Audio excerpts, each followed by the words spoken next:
Welcome to She Loves Ventas podcast. I'm your host, Rosemary Oliveras, and I'm really grateful that you're here.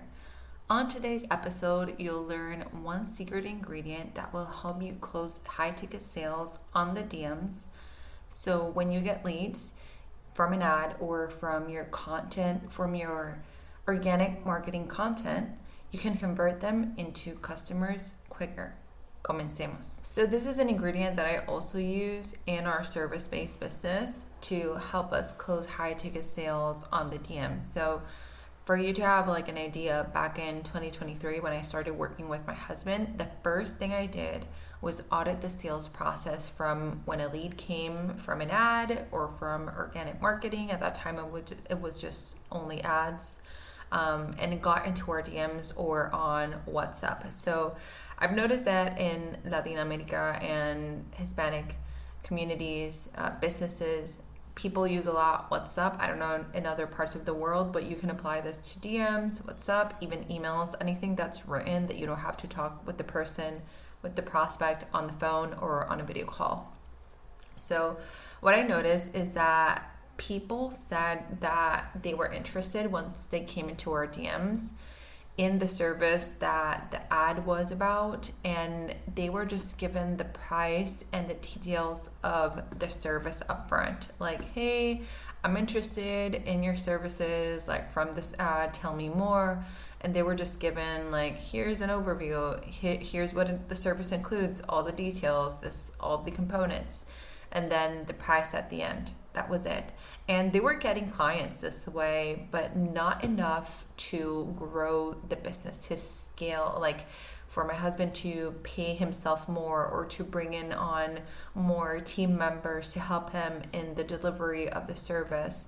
Because have in mind that when you work with, providing a service or doing something for another person, or you're an online expert, in order for you to bring more money in and more people, you must have a scalable process in place. It won't require you to do more work from your part, So another thing that happened in this process was that they were getting ghosted with people saying, oh, okay, thank you, or nothing at all. And these were lost leads that they were paying for. So instead of following up with them later or asking an open-ended question when they said thank you, for example, they were just making another ad to get more leads. And once they got leads from that, they just stopped it, and like so on and so forth. So what I did was audit this to make it better and more into a repeatable process where even if I wasn't on the business anymore in this sales area, we could train someone and they'd be able to do it and close deals, because that's what I mentioned makes the business scalable. You take something that can be streamlined or that someone else can do as well, teach them, and once they can do it for you, then you have more space to develop other areas of their business. So as I mentioned, like if you're the only person who knows how to do everything in the business, you have trouble growing it and making more money. And I learned this lesson with previous businesses that I had, but I also learned it when I worked for a tech startup in that phase when I had this like midlife, almost approaching 30 crisis, and I closed my past business. I went into working to corporate America in sales and business development, because my mindset was like, okay, if I'm going to look for a job, I've been working for myself for so many years. I need to be remote. I need to be flexible in time, but I also need to make money in a way that also helps me develop or perfect a skill that I already have. So I was already working with, high ticket sales in my previous business. So I was like, let me perfect this sales skill. So I went to work in corporate America in these areas. But one of the opportunities that I had was to work with a tech startup that basically allowed me to not only work on the sales and business side, but actually get to see all the other parts of the business, because it was like all of us of the company was also growing all the parts of the company. So I got to see like the mistakes they made, the good things they made that were really successful, not just only in sales or in my area. I also saw it like in marketing and tech, etc. So this is something that I really saw very close and lived, that when I came to my husband's businesses, I was able to also apply and implement.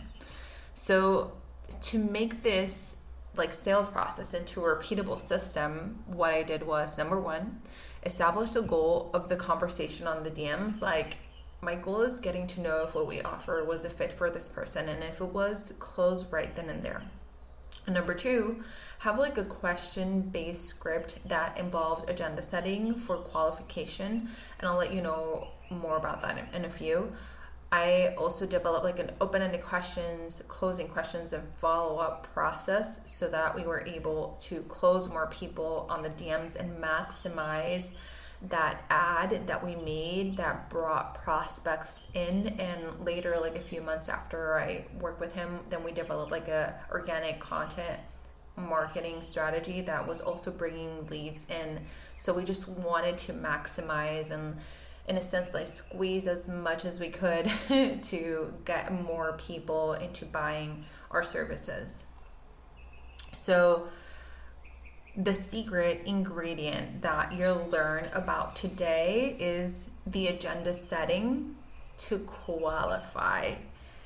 This is like the most important one. So qualifying means that you vet these people who are interested in you, and you decide firsthand if they're a good fit for your offers, not the other way around.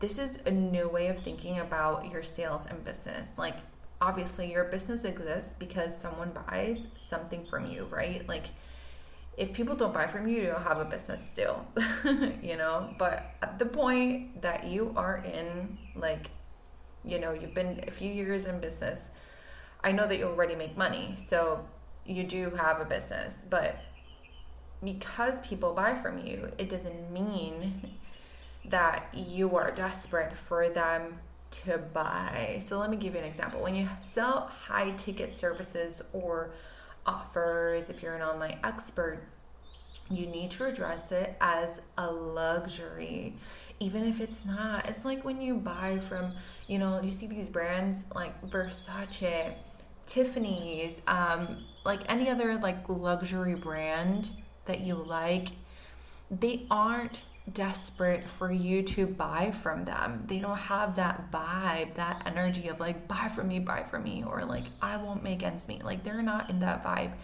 But somehow,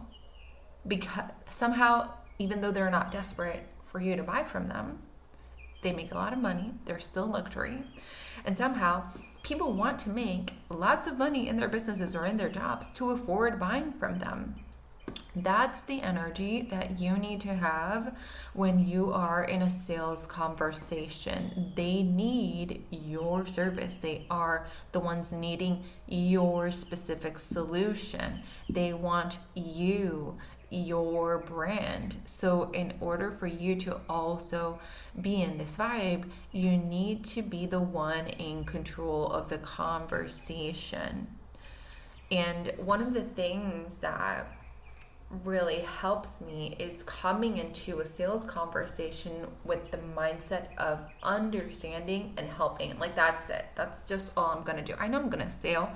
I know I'm going to close the sale. I know that's also my goal. But when you come with this mindset of, let me see if I can genuinely help them or not, and you feel in control of saying no to someone because they're just not a fit to work with you, or they just have all these customer red flags, then you are the one being in control of the conversation, and you can redirect this conversation. So the way that you do this, of being in control, is by setting an agenda, and this is what I call it in my sales process. And let me tell you what it is. It's like when you go, let me give you an example. Like when you go to a graduation, at least here in Puerto Rico, like people do it this way. You get this printed doc of what will happen at X time of hours. So for example, like desfile de graduandos, 1 p.m., cena, 2 p.m., or whatever. You already know what to expect. You do the same for your prospect, no matter what they ask. No matter what they ask you first. It doesn't matter what they ask. You're always going to say the same thing. It's going to be repeatable. Vas a estar como el papagayo, as we say in Puerto Rico. Like, you're going to be like, oh my God, like again, like I have to. That's what makes sales easy. You have a repeatable process. I remember when I used to cold call people in my last jobs, and one of the things that I saw people struggle with is that they always wanted to make that script different. Like I even went through that process at the beginning, and then I was like, oh, so I need to say literally the same thing over and over. Like I need to be in control no matter what the prospect says, and I'll like close deals. Yeah, so that's what I always did, and I set up those appointments, and I did my job. So what I do is something like, and I'm going to tell you like what, like how I actually like say it and write it down to them. They come to me from an ad. They're like, I'm interested in the ad. I'm interested in the offer. I'm interested in whatever. Tell me the price, for example. And remember, no matter what they say, you always say the same thing. So what I do is that I present myself. I say, hey, this is Rosemary with so-and-so. Thank you for asking, like for inquiring our services or whatever. This is how we do it. I'll ask you a few questions to see if we're a good fit, and based on that, I'll make a proposal, quotation, or cotización. Like I'm in an industry where we need to have information to actually make a proposal and then give them a price, even though we have offers that start from a price point and are like really basic in terms of what the service includes, but we still do it this way in our specific industry. So I let them know, and then I tell them like if that goes according to what you're looking for, then we can talk next steps. Sound good? That last question, that was, if I learned anything from my past like sales experiences, it's this question. Sound good? That's your first yes. You already got the first yes when they actually like, DM'd you. But you get this other yes like in the sales process, like in the trenches. Sound good?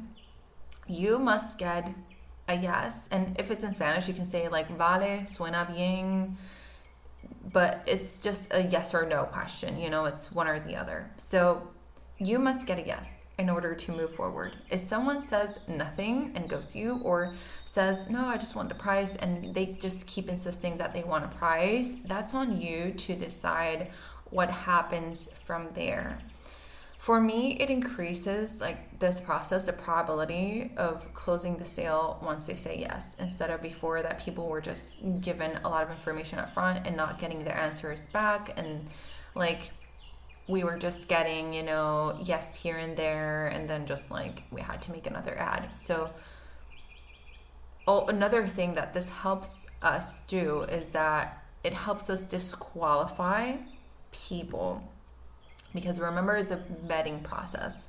Sometimes you get stuck with clients that you're like, shit, like, why am I even working with these people in the first place? That's because you didn't qualify them.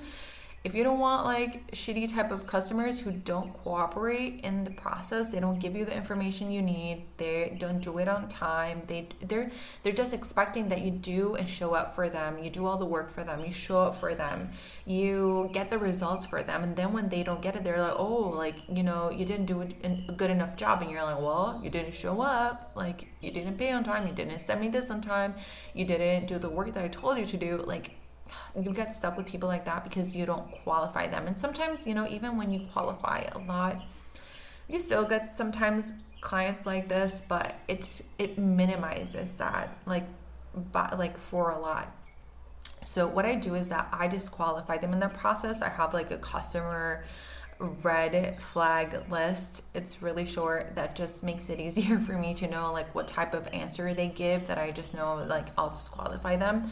Because if they're not cooperating in the beginning and they just want the price, like in the process of delivery, as I mentioned, like it's been proven they'll they'll not cooperate. On the other hand, when you get someone to say yes, then it becomes easier to sell, and it's more of a conversation rather than a hard sell. Plus, you get to work with clients who are aligned, will appreciate your work, and even recommend you later. Like, you'll have better client retention in the long run. And if you have a business that you want to scale, you want it to be sustainable, you want to have this business for years and years and years, you want people to keep coming back. You want to create offers that you keep having that client retention and not having to sell a different person each and every time, each and every month, because if not, your business doesn't make money.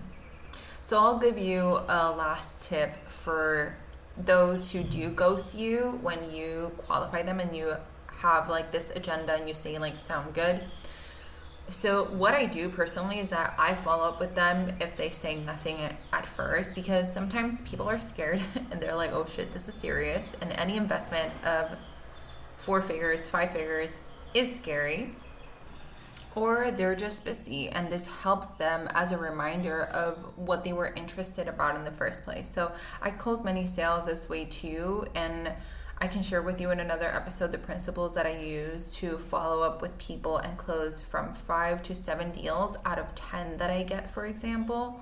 But this is, like a process that I do recommend in terms of following up with people properly, because again, like, people are busy. Like, I've gotten people and I've closed people literally a year later because they still, like, in our particular case, like, we work with business owners and we install them like security system like type of products in their businesses. So sometimes people don't have the permits yet, or they're still not on the location, so they're just looking for information.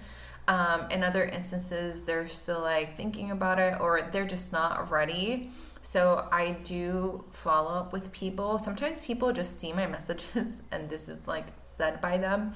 They've seen my messages, and all the times that I've messaged them, like, they're just busy. They're doing something. And then, like, when I follow up with them, maybe like 1 or 2 times after, they're like, oh my God, yes, like, I saw your message. And I've closed people like this like months after from an ad that was like 6 months ago. I didn't lose that lead. Like, it didn't go, like, through the cracks. So that's something to have in mind that's really powerful. And when you do it the right way, people don't even notice that you're selling to them. They just love to buy from you, which is my case most of the time.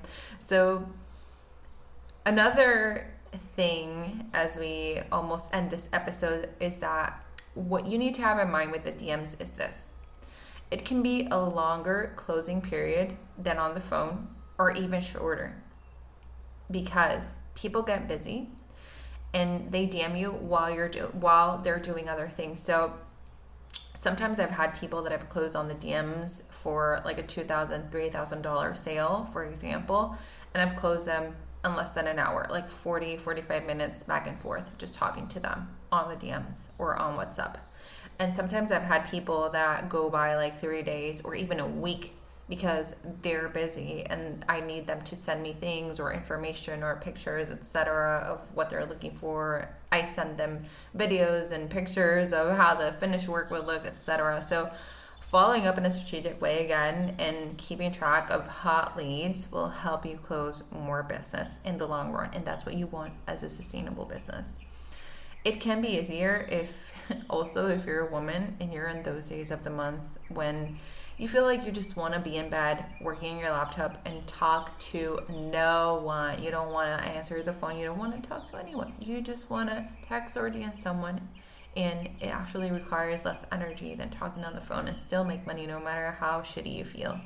So I've had this literally scenario where I've been just laying on bed, just not feeling anything at all that day, and I've still closed $2,000, $4,000 sales, like literally with my laptop just there and just talking to someone in the DMs. When you know the principles, when you qualify people, when you vet people, it's easier for you to close them because they're already ready. They know they're going to pay more. They know that if you offer high ticket services, they know it's going to be like an investment, So you just need to start vetting them and get the right people into your funnel, basically into your world. So that's all that I have for you today.